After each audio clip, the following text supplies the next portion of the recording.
on to the Green Street podcast. That's what we decided to call it. Excellent.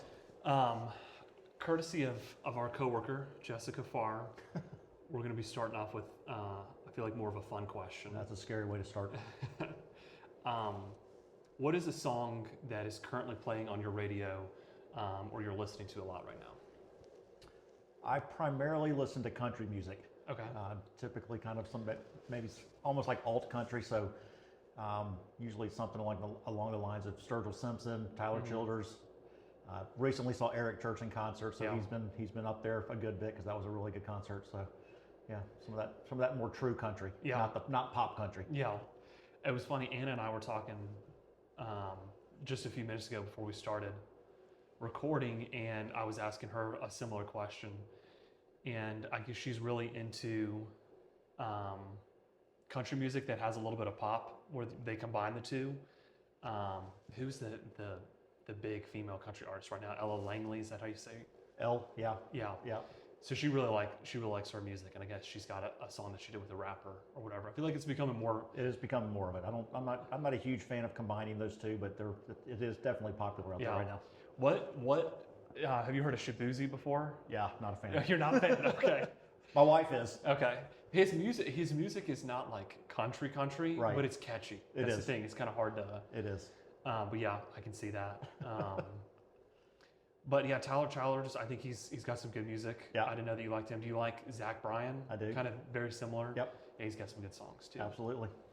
Well, it's interesting. Learn something about you. I knew you liked country music, but if you don't mind, just so that way the audience can learn a little bit more about you, give us, your background, how you got into being a financial advisor.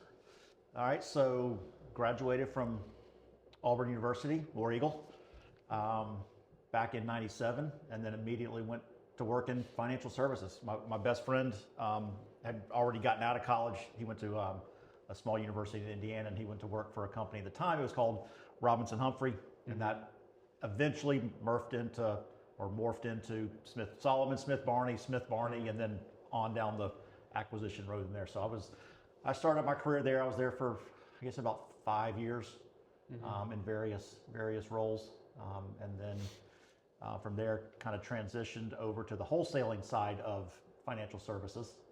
Went to work for one of the old real estate investment companies that are one that is no longer around anymore probably for good reason. But learned a lot, had a good experience, and then from there kind of proceeded to go to a couple different firms as an external wholesaler, and that's how I got started. And then 10 years ago, decided it was time to make a change. Partially because the company I was with told me it was time for me to make a change. But then at that point, I transitioned over to the retail side, which I guess is about 9 years ago now. And wish I had done it 20 years ago. Would have been a smarter move to make, and something I certainly enjoy a whole lot more than the wholesaling side of it. And then joined up. I had met Shane and Kelly, our managing partners here, back when I was wholesaling. So I've probably known them coming up on 20 years. And then we got reconnected, and I guess right about 5 years ago, came over here and joined SGL. That's been great. Yeah. One thing that kind of stood out to me is, you were mentioning that you graduated, you jumped straight into the financial industry. So you would have been when the tech bubble bursts, 9/11 happens, kind of like two big things happening at one time, negatively impacting the market. What was that like being in your early to mid 20s, so early on in your career, to have something like that happen? That's a good question. I was probably too new to even know that it was as big of a deal as like the tech burst was, right? I mean, I wasn't an advisor at the time. I was supporting a couple of advisors, and so it was, it was interesting because you heard all the crazy stories. I mean, there's brokers are jumping out of windows, and which actually did happen. Right. So it was definitely a good learning experience, and probably one that was good to learn from watching it happen, not necessarily having to deal directly with clients while it was going on.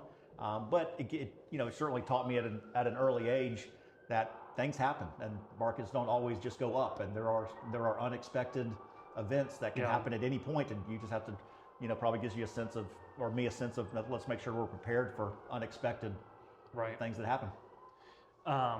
So you were a wholesaler for a long time. What was the leap from being internal and helping support, I guess, externals and becoming an external wholesaler? Was that like a scary leap to go from being on the internal side to very client facing? It's not even just client facing with, as financial advisors, I almost feel like it is easier what we do from a pressure standpoint, Right. because we're talking to a lot of folks that, they don't deal with money every day.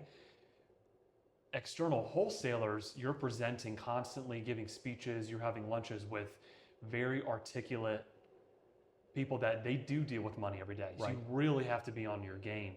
Was that a scary leap for you? How old were you? I'll start with that. When you became a true external wholesaler, was that a scary leap for you? I would have probably been 53, 43, Carry the one. probably in my early 30s. Okay. Right, yeah, early 30s when I made that transition. I will say I had 5 really good years as an internal from a training perspective. Okay. The company I was with put a lot of focus, a lot of effort, a lot of money into sales training and learning to listen and all that stuff. So, by the time I made that transition, I would say I was pretty comfortable. I mean, I certainly wanted to do it for a couple of years until I finally got the opportunity, to make that jump. And then I will say, I think, since you are earlier in your career than I am, you give a lot of financial advisors more credit than they deserve. There are, if I learned anything as a wholesaler, there are a lot of interesting people in this industry. There's a lot of Sure. people you walk out of their office and go, I can't believe people trust you with their money. Right.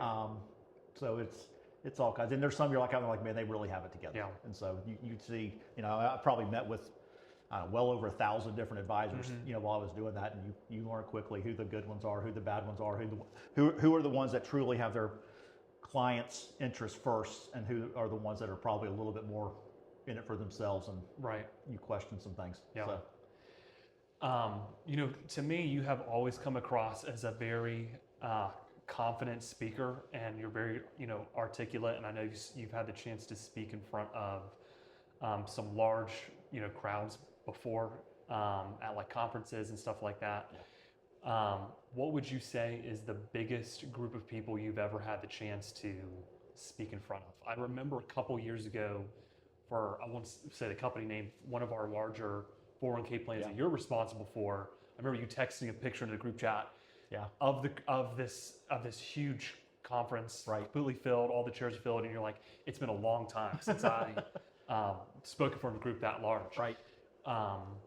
But I guess I have 2 questions there. What is the largest group of people you think you've spoken in front of? And were you always that confident, or did it take time to build up the confidence there? I think that was probably the largest crowd. That was probably close to 500 people, 400 or 500 people. That's probably about as large. There may have been some other conferences where I was up for a short period of time doing something at a larger broker dealer conference or something like that. As for being comfortable, I guess I'm not one of those that's always been terrified of public speaking. I mean, I know for a lot of people that's their biggest fear. Number one fear, right? yeah. Number one fear, right? No, tell me to go outside and climb a ladder, and I'll be shaking and nervous as crap because I don't like heights. But speaking in front of people doesn't scare me by itself. And then I just think, as long as you're prepared and know what you plan to talk about and are confident in what you're talking about, I think, one thing, getting in front of groups of people, we being in this industry, we always underestimate how much we actually know versus the people that are probably in the crowd, right? I think we sometimes think, I would feel more pressure getting up in front of 200 financial advisors and having to try to teach something, right? Because they're critically thinking and they know a lot of the stuff. So it kind of depends on who the audience is, but as long as you're prepared, plan ahead, know exactly what points you want to get across, and then just with training and stuff, to learn to weave in stories or things that kind of help people relate, so you're a little more memorable than just standing up there reading off of 3x5 cards, trying to not voice crack, hold it together. Correct. Not saying 20,000 times which hopefully I won't do on this. So well, I think you raise a good point too when it comes to just meeting with individual clients as well, that most of the time, and I said this a few minutes ago, most of the folks that we're talking to, they They don't deal with money every day. Right. They don't understand, they're not as financially literate as we are. Right. And so it can be tempting at times to try to overcomplicate things. Yeah. And before you know it, you're talking to an 85-year-old lady about tax alpha, and she's got no idea what you're talking about. Right. And you need to remember to keep things simple. So I thought that was a good point. Well, so how do you do that? So I've got a few years on you. You're newer in this business, so you're sitting down with folks, probably feeling maybe a little bit less confident than someone that's been in the industry for 10 years. Sure. But what's been your experience? What have you found over the past several years meeting with people where at first you might have been a little bit nervous, but now you're probably like, I don't need to be nervous. I've got this. Yeah, that's a great question. I would say similar to what you were saying, or I guess similar to the question I was asking about public speaking, it takes some time to be confident. Yep. I remember, several years now that I've been working as a financial advisor, but I remember the first big meeting that I had where I brought a larger client in. And it's funny because I felt like early on, the meetings that I did by myself, I had more confidence. Just going back to they don't necessarily know as much about what you're talking about. Right. But when I would bring, either of the two partners Right. at our firm just to sit in on the meeting or maybe do, I would just handle the introduction, and worrying about fumbling over my words in front of them or I'm not saying the right thing, that was when I was the most nervous. Right. And so that took some time to build up confidence. And I would say, Well, our managing partners are scary people. they are so scary that people. makes You're talking about Kelly, right? very much scary. And we've actually talked about this before. A couple of years ago, I had a very difficult client that I remember I had, one of two choices. When he was really pushing back, he was being a little bit unfair. And I had one or two choices. Either I could cower and just the meeting lasts 15 minutes and he probably moves his money, or I could, stand confident in what I know is true and how we're managing the money and the right decisions that we made investing for him. And I just chose that path. And it was after that meeting I realized, I can do this. Yeah. Not that we have to do that very often. Most of our clients are wonderful. Yeah. And really, really appreciate our advice. But I would say that was when I learned to be more confident. Yeah. It was almost like it's something that happens gradually, Right. for sure. It's slow, but there's also major milestones too that I think everyone in their career gets to, and they realize, I can do this. Yeah. And so I think that's what helps. But For sure. kind of going back to one of the reasons why I wanted to, this is episode 1 of our podcast. One of the reasons why I want to interview you is, as a firm, we've been trying to really break out at the individual advisors and start focusing on certain areas and become more of an expert. Right. And so you have really, become our tax planning expert, our tax guy at the firm. And so I want to learn a little bit more about what made you interested in tax planning specifically, and kind of what led you there from just being a regular financial, you have your CFP, Certified Financial Planner designation. You got your SEPA, a couple other designations as well. You can build retirement plans, you can do the investments, but what was it about tax planning that really intrigued you?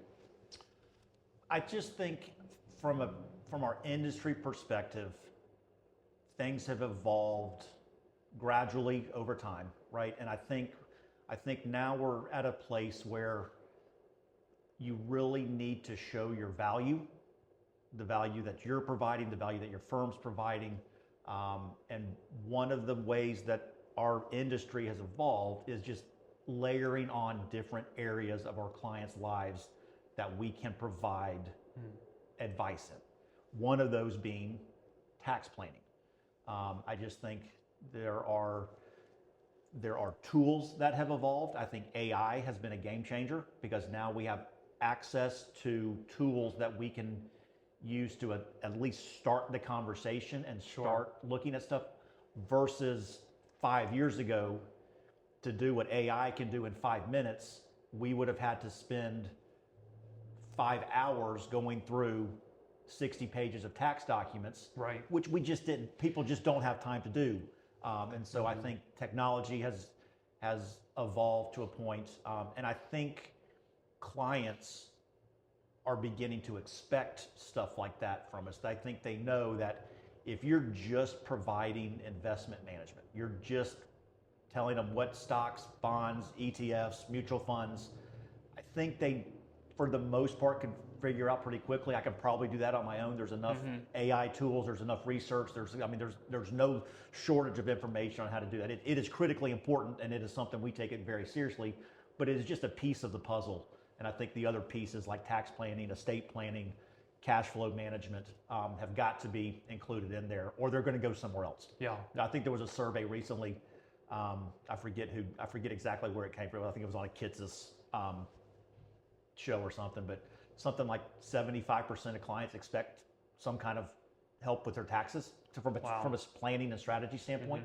And if they're not going to get it, they're going to go somewhere else because there's, I think it's a huge area of opportunity. I think there's still very few advisors that do it and do it well, but that number is growing and will continue to grow. So I think it's a huge area of growth opportunity and value add, if you will, for clients. Yeah. I think, you raise a good point too when it comes to AI, because a lot of people, everybody's concerned with how much AI is evolving, what kind of jobs are going to be taken. We've talked previously about how we've thought this for many years in the past when different technologies were invented, like the robo-advisor and people being able to, rely on a computer to do the trading. You don't need an advisor anymore, and it never actually replaced the financial advisor. Right. And so I think there's a lot of people, a lot of advisors that they're not afraid of AI because they think this is very similar. We've seen this in the past. It's not going to replace us. But I really do think for the advisors that don't evolve, and like you said, they start doing more than just, hey, let me pick these 3 ETFs for you. Call me if you need me. Right. Those people may be replaced by AI. Right. If you're not going to evolve. And so I think that's a really good point. So tell me this, so your generation, how do you view AI and how important do you think it is for your business and just in general? I mean, the advisor that's not using AI, what do you think is going to happen? Well, I think what I just said is if you don't start incorporating AI some and you don't start thinking outside of the box and doing more than just picking different funds, you're probably going to be replaced. And also too, we have clients more and more asking us, how are we incorporating AI? Just last week I had a client who, to be fair, he works on AI language models, so he's very interested in this kind of thing.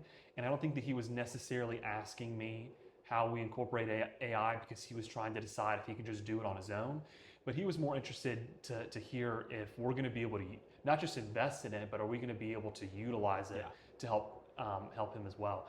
I think it's a good question about, generations, which, is most of the wealth right now and will always be with an older generation for sure. And I don't think that a lot of the older generations are as open to AI as the younger generations, for sure. But I do think that when you look at business owners that are in their 40s and 50s, they have a lot of wealth too, right? To manage, and they have a lot of complex problems. When speaking of tax planning, they hate taxes more than anybody else does, right? And they are definitely, open to AI. I wouldn't say that's the generation that's closed off to AI. There may be a few people, but I think they're very open to investing in AI, wanting to know how we're utilizing AI to help them, and I think it's going to continue to be that way. The Gen X, the millennial generation, the Gen Z generation are all very open to AI. Right. And eventually they are going to have all of the wealth. And so I think that if advisors are not careful and they're too worried about, using ChatGPT or Copilot and it taking away from their intellectual ability, and so they're just not going to use it at all, I think that they're in danger for sure of losing business to the advisors that are willing to take it on. Right. And I think from a pure business efficiency standpoint, I mean, it can save us so much time.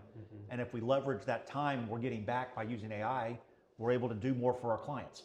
So I think it kind of just builds, and to the way you start off. I mean, I don't think AI is replacing the financial advisor. Relationships are just too important. That's not going away. Nobody's going to trust a robot to make all their complex decisions. But they want to know that we're using them to help guide us through that. But I think it's just from an business efficiency standpoint. Kind of like I was saying with the tax stuff, we can do stuff now in 5 minutes that would have taken 5 hours. 5 years ago, right? So I think it just continues, and I think that'll continue to evolve. And like any business or industry, I mean, it's our job to evolve with opportunities we have and technology that comes out and use it to make our clients' lives better. Mm-hmm. Yeah, it was very, very well put. Talk to me a little bit about how tax planning has slowly evolved from being something that was, for the most part, exclusively done by the CPA to what you said earlier, 75% of wealth management clients now expect their advisor to help at some point throughout the year with taxes. How has that evolved? Well, I think it goes back to where I started, just the ability to have tools that make it more efficient. Mm-hmm. And then with that comes, the coaching, if you will, with our clients of, hey, let's kind of differentiate between what tax planning, or sometimes I say tax strategy is, and doing taxes, right? Like, we don't do taxes, right? You're not filing tax returns? I'm not filing a tax return. I have no desire to file a tax return. I barely passed accounting. So that is not in my, if I start doing taxes, I'm way out of my lane. But CPAs who we partner with, right? So that relationship with our clients is critically important. We are not saying we're replacing your CPA or we're doing things better or anything like that. So what I tell clients typically is CPA's primary job is to look backwards. What happened last year? What does all your numbers look like, and what do we need to file to keep you out of trouble, right? So what do we have to do to make sure the IRS doesn't send you a nasty grant? Sure. Right. That's their job. That's what they're great at. Tax planning more involves looking forward.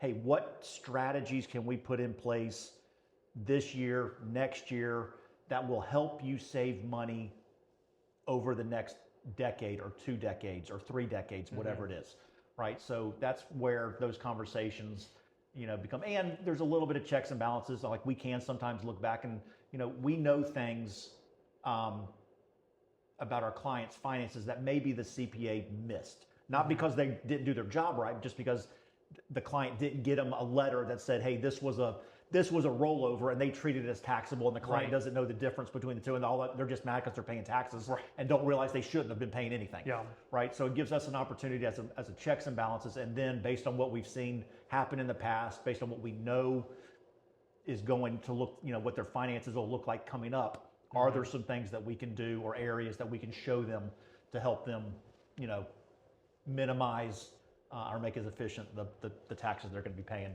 down the road? Yeah. What would you say separates advisors who are mentioning taxes versus advisors that are actually doing tax planning?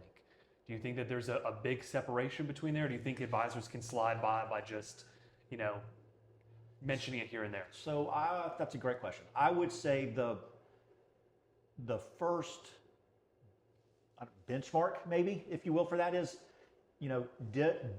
does your current advisor have a copy of your taxes for last year, right? Did you actually send them? Did they ask you and basically insist that, hey, every year you're sending us a copy of your tax returns? That's a great place to start, right? Because if they're not, are they actually doing planning, or are they just mentioning it because they think it's a cool buzzword and they heard they heard the they heard your podcast and said, the Green Street podcast said I need to ask about taxes, so I'm just going to say at some point we'll talk about tax planning, then never actually review your taxes. Right. So, yeah, no, I think that's well said. What? Let me ask you this: how far in advance should advisors and clients clients of financial advisors who are listening to this, how far into the future should they be looking at starting tax planning?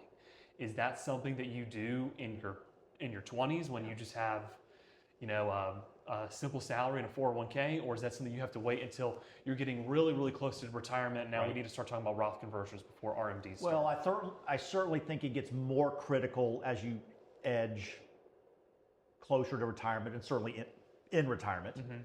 Like you said, unless you're a business owner and you're thinking about exiting at some point, then putting those strategies into place now makes sense. But I think also, even with younger clients, just from a coaching, teaching, education standpoint, showing them, hey, here's why it's important for you to max out your 401k, right? Because that is a tax issue, right? Whether you're paying the taxes now, right, and because you're going into a Roth, Right. or you're delaying them because you're putting in traditional, you're guiding them along what's the best plan to take for you, right? Right. So, you or I bring on a client that's in their 30s, chances are we're going to encourage them to put their money into a Roth, Right. just because they've got time. They probably, or they might be in a lower tax bracket because they're early in their career. Let's go ahead and tax rates are low right now for historically, Right. And so you would encourage them, and that's a tax conversation, right? Right. And so, congratulations, you just had a little baby boy, right? Thank you. So if I'm your advisor, let's have just a conversation about a 529. There are tax benefits of doing a 529. So I just think the earlier on you can coach and guide and educate your clients on the importance of taxes, the more normal it becomes, and then they just expect it every single year, even if it's just, hey, did you max out your 401k? Right. If not, you could have done more, or you could have saved, you're in a little higher tax bracket now, let's switch to traditional so we can lower that down. Let me ask you this: How do you think tax planning fits into the broader financial plan, the broader retirement plan, and how frequently do you need to be doing tax planning? I guess maybe it depends a little bit on, like you said, how important it is for the client. If they are a high net worth, very high income business owner in their 50s, I am sure we're doing tax planning every year. It's imperative. They're probably meeting with their CPA multiple times throughout the year. But maybe going back to the example you had, maybe a couple in their early 30s, they've had their first baby, young in their careers. Do they need to be doing tax planning each year, or is it maybe something that they can just look at every 2 or 3 years?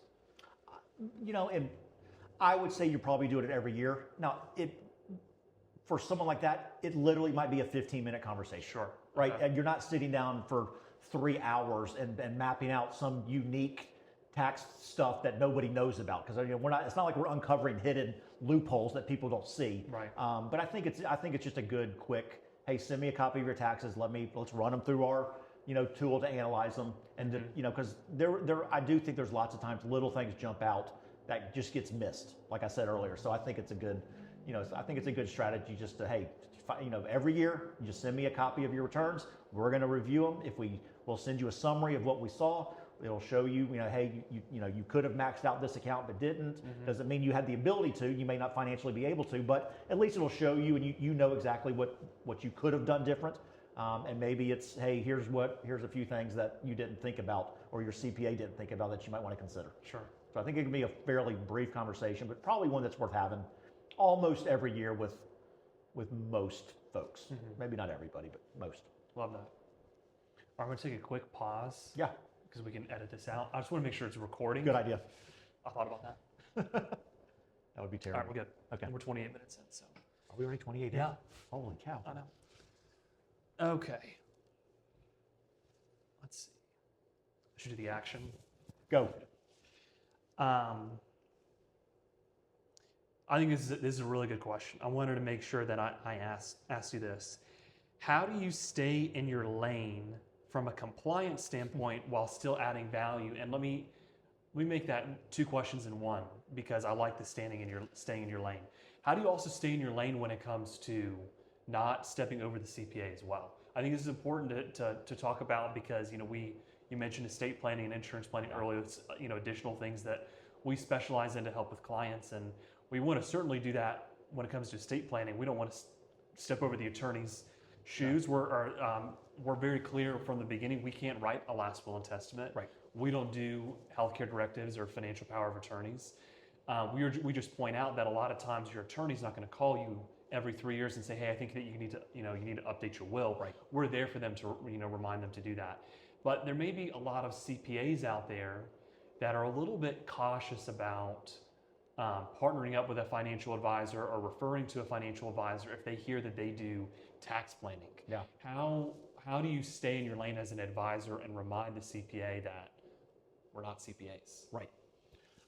So I think it comes down to how you handle that relationship, right? So, The easy ones are if they're working with somebody that we have a strong relationship with. Like we have great relationships with CPIs here in Gainesville, across the state for various reasons, right? They know us, we know them, they trust us, we trust them. So those are easy, right? When the client has somebody that we've never met, what we'd like to do is, let's say when we're onboarding a new client, we ask, hey, who's your CPA? Who's your estate planning attorney? Who do you go? So we have a list of those people. And then with the client's permission, just a quick phone call. Hey, I'm working with so-and-so. They mentioned, that you're their CPA. They raved about how good you were, right? So you're not, because we're definitely in our lane, we are not trying to replace them at all.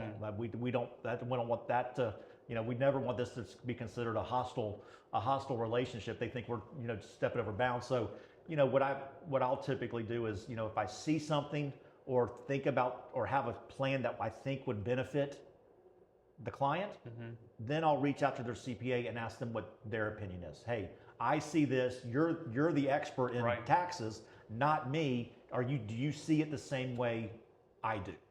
And hopefully that's I always try to make sure they feel like they're still the expert in taxes. I'm just trying to look forward a little bit. Which, to be fair, I think I don't know if this is 100% true, but there's probably a shortage of CPAs right now.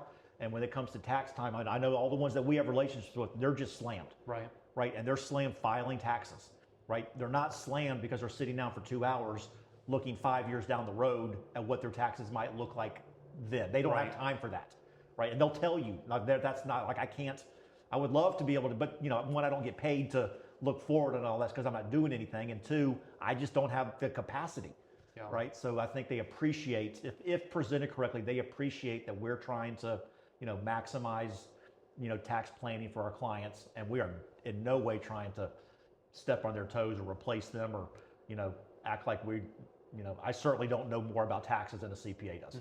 So how important would you say, you kind of mentioned this just a second ago, how important would you say it is to keep the tax professional, whether it's the CPA or just their accountant, in the loop when you're doing tax planning? Are you reaching out to them every time you have a tax planning meeting, letting them know, hey, this was what we discussed. We recommended, Roth conversions and stacking charitable contributions, let's say. Yeah. Are you keeping them in the loop every time you meet with the client?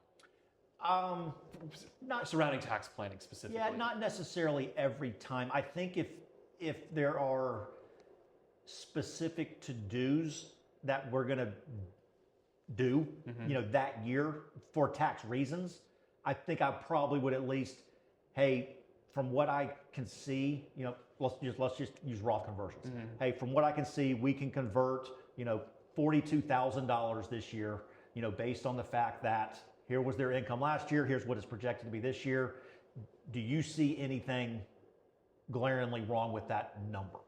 Right? And, they probably just look at it quickly and, probably be like, nope, that looks good to me. And then they know what's going to happen. They'll know to look for it, and then they'll get the, the tax letters and stuff when it's time to file taxes. So again, I think it comes down to what you were saying about staying in your lane and just treating them like a true partner, not like you're trying to walk over and show them that you know how to do their job better than them. So, yeah. How do you approach sticking with the conversation about staying in your lane, handling your relationship with the other professionals that you partner with and you share mutual clients with? How do you handle when you discover something? I think about part of our tax planning process that we've had and you've helped spearhead and create is before we even go into the plan to look at Roth conversions, stacking charitable contributions, and all the different levers that we can pull within the planning software, we're first generating a report, right, and walking them through that. How do you handle when you notice maybe there was a credit or there was something that the CPA missed in the past? It may, like you said this earlier, may not even have been the CPA's fault. Right. It may have just been because the CPA said, bring me this list of documents so I can file your return. The client forgot their mortgage statement, so they didn't know that they could deduct the interest, or if they're itemizing. How do you handle bringing that up to the client, and how do you delicately handle that with the CPA? Delicately? Because everybody makes mistakes, right? We make mistakes, right? So I think I don't. As long as you're, not trying to come across as the arrogant, you screwed up and messed this up. How, fix it. I don't think for the most part, I don't think the CPA would mind looking at something and being like, oh, you're right. This was, especially if if the CPA's got the client's best interest and we showed them something that they did or didn't do that could have saved the client money, they ought to be, in my opinion, humble enough to be like, you're right, I missed that, or I didn't know that was supposed to be that. I didn't understand that. Let's get it amended and get the clients their, $3,000 back. Right. So I think as long as you're not coming across as the arrogant financial advisor, which there are plenty out there that probably come across that way. But if you're doing it with the client's best interest, I mean, one, you owe it to the client to point it out because it saves the money, right? And the CPA should be, good enough to be like, you're right, I missed that, because it happens. We miss stuff. Right. Yeah, I think that the last part of what you said too is important. The good news or the bad news, if you're, I don't know, depending on which way you want to look at it, most of the time it's probably something that the financial advisor missed. Yeah. Or we didn't code our back office didn't code something correctly when we were recharacterizing a backdoor Roth contribution or something like that. So no, I think it can work the other way too. We can give somebody some advice on tax planning, and then the CPA does it and looks at the return when they're done and be like, that was terrible advice, right? Because it didn't. You forgot to look at this consequence of doing. You thought what you were doing good, but there was unintended consequences down here, and it actually made them spend more money than we got to, go back and admit we made a mistake and do our best we can to either correct it or not do it again going forward. So it goes both ways. How should people think about being proactive versus reactive when it comes to taxes? Yeah, I mean, I think the proactive is just like I said earlier, is looking forward. Right, so let's just look specifically at retirees. Right, taxes for most people are going to be a retiree's biggest expense. Right, like if they've planned and done their thing, they've saved their money, they've paid off their house, they don't have much debt, if any, they got enough to live off their income. But every time all that income they're pulling out, whether it's Social Security, pulling out of their retirement accounts, pensions, whatever it is, it's taxable. Right, so in all likelihood, that's going to be their largest financial expense when they retire. So the more you can plan early on, before they retire, and then throughout retirement, you potentially can save somebody. I mean, depending on what their worth is, I mean, you're talking hundreds of thousands of dollars, and if not millions, if not millions, if it's depending on how early you start, and all that. Then when as you can show them that, that's just helping to, either increase their standard of living in retirement, or it's increasing their goals for charitable giving in retirement, or it's increasing their legacy that they want to pass on to the next generation when they pass away. So it's a significant number, and I think now that we're in a position where we can do some of this stuff, it shows real value when you're showing, like you said, hundreds of thousands or millions in savings.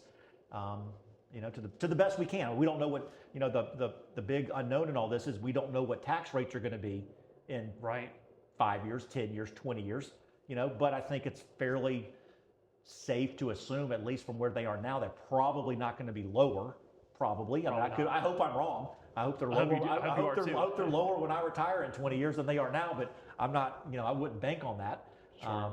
So I think just that knowing that that's such a large expense and the fact that nobody likes paying taxes, right? So if you want to make a client happy, show them how to save money not paying taxes, and that gets them. You're a hero immediately, because nobody wants. Oh, well, let me rephrase that. Almost nobody trusts the government, to spend money at all. Right. Much less better than you can do it ourselves. You're not saying our government doesn't do a fantastic job with our tax dollars? I don't think they do much tax planning in the government right now. The IRS doesn't do tax planning. Congress. Yeah. Let's say that I'm a client of an advisor listening to this podcast, and I'm thinking I really do need to be doing some more. I'm a business owner. I pay a lot in taxes. Yeah. You mentioned that retirees' biggest expense most of the time, over, depending on how long they live, it could be 20, 30 years, 35, 40 years, is going to be taxes. Business owners, depending on how early they start the business, there are business owners in their 30s that taxes will be their biggest expense throughout their whole career and then retirement. So we're talking about Yeah. 70 years Yeah. of your life. Your biggest expense is taxes. And like you said, 70 years and millions of dollars. Right. That definitely would be millions of dollars if the earlier you start. Right. So let's say I'm a business owner listening to this, and I recognize I need to be doing some more tax planning with my CPA, with my financial advisor, maybe even with my attorney, depending on what specialty and area of law the attorney practices. What are some basic questions that individual can start asking to get on the right track? From specifically as a business owner? Really, I was just using that as an example. Anybody, what are some of the first questions they can be asking?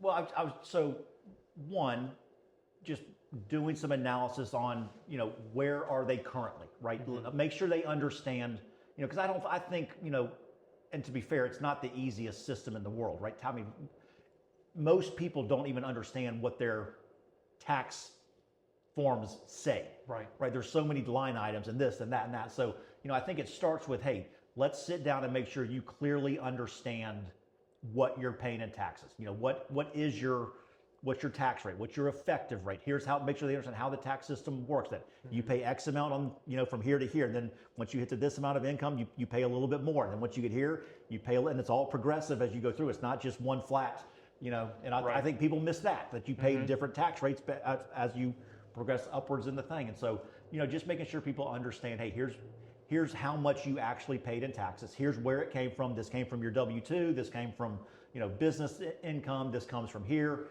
And then after that is like, hey, here are a few areas that we think we can be a little bit more efficient with that. And then there's the looking forward. Hey, you say, you're getting closer to retirement. You've got $1 million in your IRA.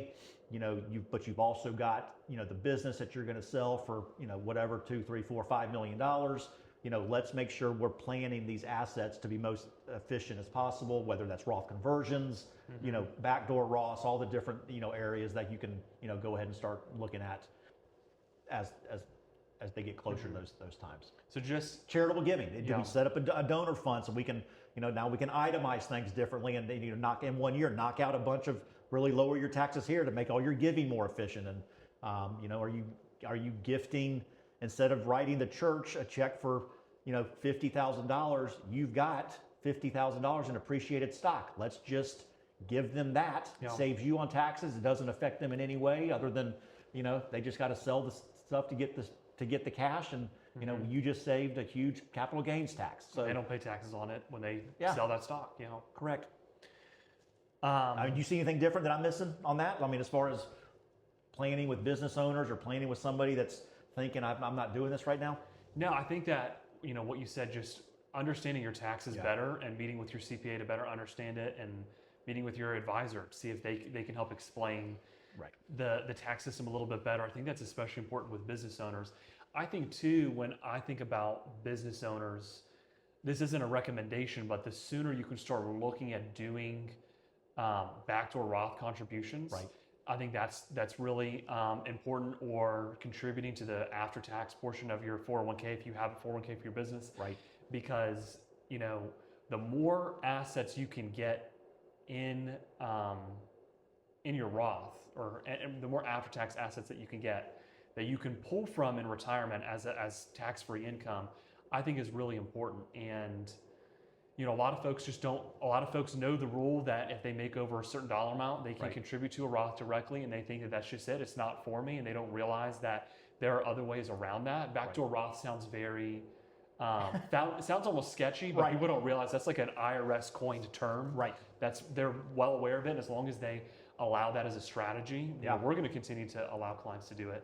I think that the sooner that you can look at starting them, again, Roth conversions, if you're listening to this, Roth conversions may not be right for you. Correct. But the sooner you can start meeting with an advisor or meeting with a CPA to find out if, again, backdoor Roth contributions is a possibility for you, or setting up a 401k for your company and contributing to the after-tax portion, because you can make $10 million a year, and most of the time you can contribute to the after-tax portion of your 401k. Correct. Now, if you're a business owner, you may like the maxing out the 401k and the profit sharing piece for the pre-tax Yep. savings, because that's money that comes off your income, off your W-2, and I think that's important as well. That's why you want to meet with an advisor and a CPA to learn more. But that's one thing that I would add.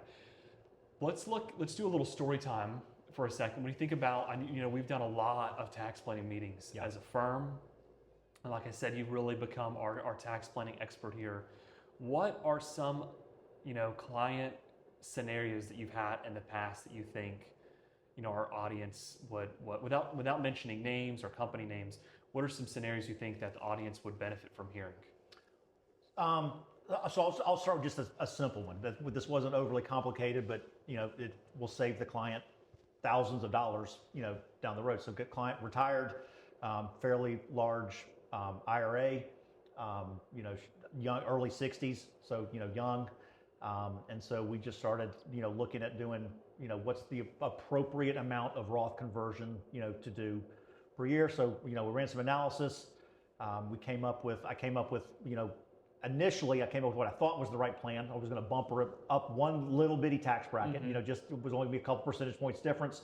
But then as I dug in, going from that one tax bracket up to the other, all of a sudden it affected her IRMA, right? The amount she's paying into Medicare. Now let me pause for a second, just for the folks that may not fully understand what IRMA is.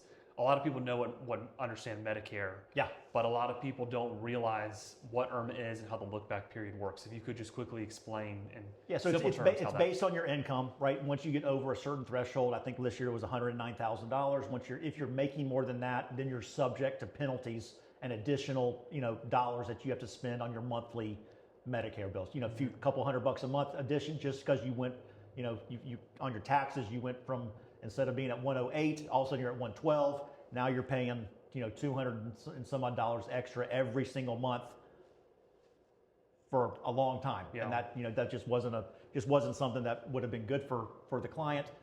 Fortunately, we caught it, so we dialed back the amount of Roth. We'll continue to do it so we get right to those thresholds. But I think those are the little things that get missed. It's like, hey, and I used the phrase unintended consequences earlier. Sometimes, hey, doing the right thing, if you're not making sure that there aren't any little loopholes or unintended, there's always what's the phrase I'm looking for?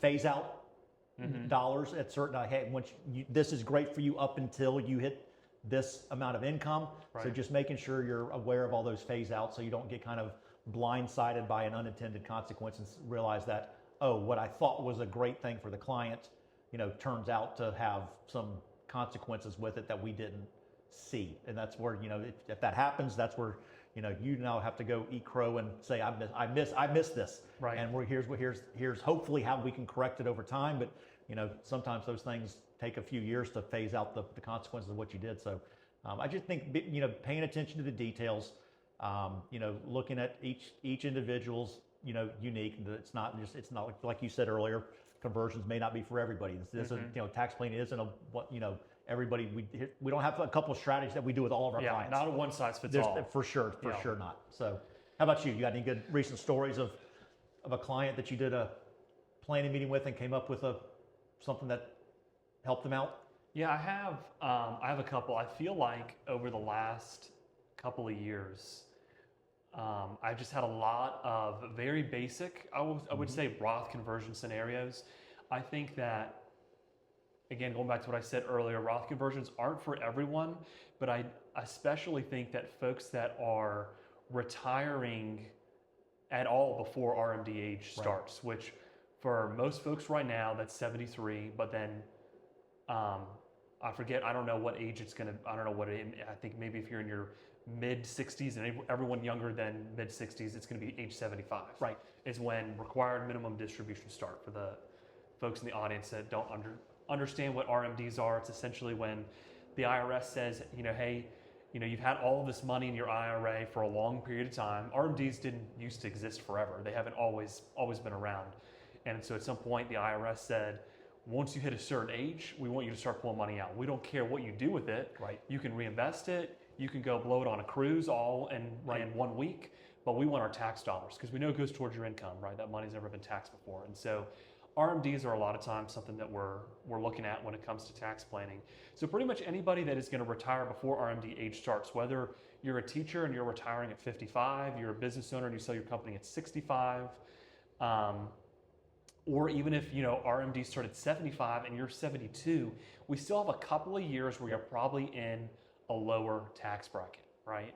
And the reason why that's important is going back to your example too, where you were bumping up a little bit into increasing the IRMA, but what you were trying to do was convert as much Roth as you can that year to get that money out of this pre-tax bucket into the after-tax bucket. And as long as you can do that without bumping them up into another major tax bracket, right now I think 22, 24, but then the big jump is 32. Right. So is it a big deal to bump up to the 24% tax bracket? Probably not going to notice it that much, but definitely want to avoid jumping up. What is that? 8%? Yeah. That's a huge increase. That'd be painful. But a lot of times clients that are in the 12% tax bracket or in the 22 and 24% tax bracket, we can convert $50,000 or more dollars a year sometimes. And slowly over time, it may not seem like it makes a big difference. Yeah, let's say we have a client who's 66 years old, RMDs start at 75, $50,000 out of $1 million IRA. It's not going to be a big difference to convert that to a Roth. But you do that every year for 10 years. Yeah. We're now talking about $500,000 we've been able to pull in a lower tax bracket out of that pre-tax account into the after-tax account. So I've had a lot of examples like that. And specifically one that comes to mind, I had a higher net worth business owner couple, actually, they're married. And they were looking at selling their company soon, and I think that they're going to. And they both have some very large IRAs, very large pre-tax accounts. And so we just looked at doing, to stay in the 24% tax bracket without bumping the 32%. I think we could convert almost $80,000 a year. Yeah, that's great. So it was a good chunk. And again, it out of a couple $1 million IRAs doesn't make a super big difference in that 1 year, but we're talking about close to $800,000. By the time they get to RMD age. And that really does make a big difference.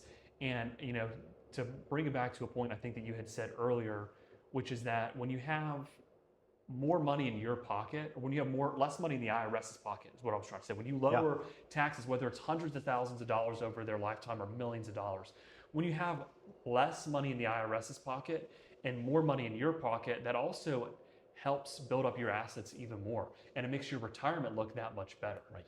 And so we may make a $300,000 dent over the client's lifetime in taxes, right? They pay the IRS $300,000 less.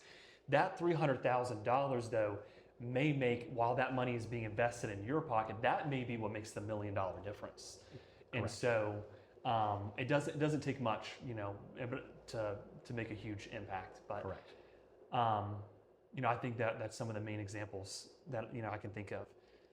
I want to end kind of similar to how we started, with something a little bit off topic. Okay.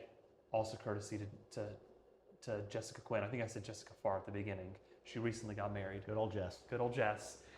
And she does this whenever we interview interns or we interview new employees for the firm. She likes to ask them this rapid fire question. Always, it's funny when she tells them that she's going to do it. They always get this nervous look in their eyes because they think she's gonna ask some hard hitting questions, but they're normally pretty easy. So just do one word for these. But would you say you're an introvert or an extrovert? Extrovert. Okay. I think I know Shocking. most of these. I know. And how about this too? For the next couple, I want you to pause before you answer, just a couple seconds. That way, the audience, if they want to, they can pause the video and they can guess just off of the 45 minutes or so that we've been talking. Mountains or ocean? I think that's related to like traveling, vacation. Ocean. Okay. Would you say you're an evening or a morning person? Morning. Okay.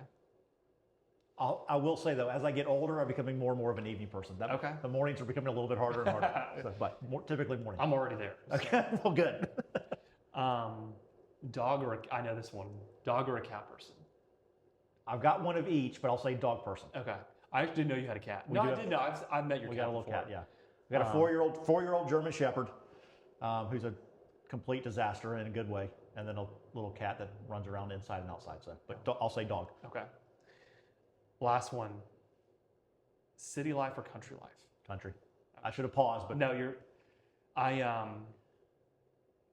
feel like I knew that one about you too. Although you live kind of close to a city, but also yeah, you wear cowboy boots and sometimes you like country music. I do. Yep. Yeah. All right, hold on. We're going to flip it. You don't get off on this. Introvert or extrovert? I can only answer this one time. I know. Episode 1. Well, this is the first one, so this is you got to do it on the first episode. Now everybody's going to know who exactly about you going forward, and then when I come back in a couple of years for the 50th episode, Already trying to come back. yes, I'm trying. I'll figure out let you get another 50 in, then we'll do a reunion. Okay. All right, introvert or extrovert? I'm going to say an extrovert on this one. It's so hard to answer these with one word and not. You told me try I to had one explain- word. I know. Well, you explained on a couple too. So one thing I heard somebody say recently that sometimes when you are an extrovert, it's not necessarily somebody that is just like super charismatic, likes public speaking, likes to be the center of attention. Sometimes it's maybe even a more quiet person that participates in conversations very little, but they feel very fulfilled by being in social circles. And sometimes somebody that seems very extroverted because they're the life of the party, but when the party's over, they crash and they are drained energy-wise. They may even be more of an introvert. I would say I'm kind of in between when it comes to how willing I am to, participate in conversations and stuff like that. But I feel very fulfilled by having conversations. Like after having a podcast like this, I'm going to go home and I'm going to talk my wife's ear off, and she's going to tell me to shut up because the baby's been screaming all night. All day. That will happen. All right. All right, ocean or mountains? I'm not sure I know this one. I've had a tough time guessing this one with you. I'm going to say ocean, but it's very close. Okay, I can see both. What's the Oh, sorry. You don't. I'm sorry. You don't have.